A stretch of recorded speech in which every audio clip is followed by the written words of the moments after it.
ನಮಸ್ಕಾರ ಸ್ನೇಹಿತರೆ.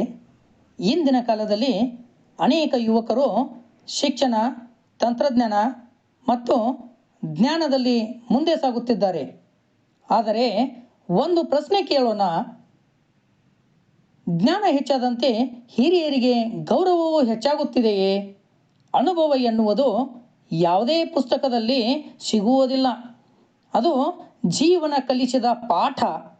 ನಮ್ಮ ತಂದೆ ತಾಯಿ, ಶಿಕ್ಷಕರು ಮತ್ತು ಹಿರಿಯರು ಹೇಳುವ ಪ್ರತಿಯೊಂದು ಮಾತು ನಮ್ಮ ಒಳಿತಿಗಾಗಿಯೇ ಇರುತ್ತದೆ.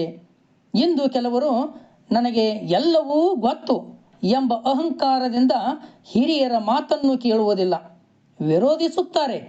ಆದರೆ ಒಂದು ದಿನ ಜೀವನವೇ ಕಠಿಣ ಪಾಠ ಕಲಿಸಿದಾಗ ಅದೇ ಹಿರಿಯರ ಮಾತಿನ ಬೆಲೆ ಅರ್ಥವಾಗುತ್ತದೆ. ಗೌರವ ಕೊಟ್ಟರೆ ಗೌರವ ಸಿಗುತ್ತದೆ.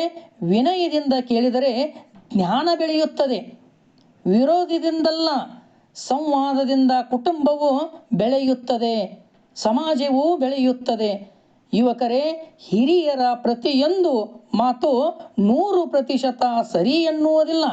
ಆದರೆ ಅದನ್ನು ಶಾಂತವಾಗಿ ಕೇಳಿ ಯೋಚಿಸಿ ನಂತರ ನಿಮ್ಮ ನಿರ್ಧಾರ ತೆಗೆದುಕೊಳ್ಳಿ. ಅದೇ ಪ್ರಬುದ್ಧತೆ. ಗೌರವಿಸುವುದು ದೌರ್ಬಲ್ಯವಲ್ಲ, ಅದು ನಿಮ್ಮ ವ್ಯಕ್ತಿತ್ವದ ಶಕ್ತಿ.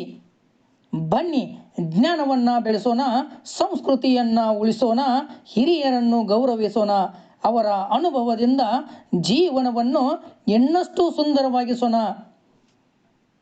ಯುವಕರೇ, ಇದು ನಿಮಗೆ ಇಷ್ಟವಾದರೆ ಒಂದು ಲೈಕ್ ಕೊಡಿ, ಸಬ್ಸ್ಕ್ರೈಬ್ ಮಾಡಿ. ನಮಸ್ಕಾರಗಳು.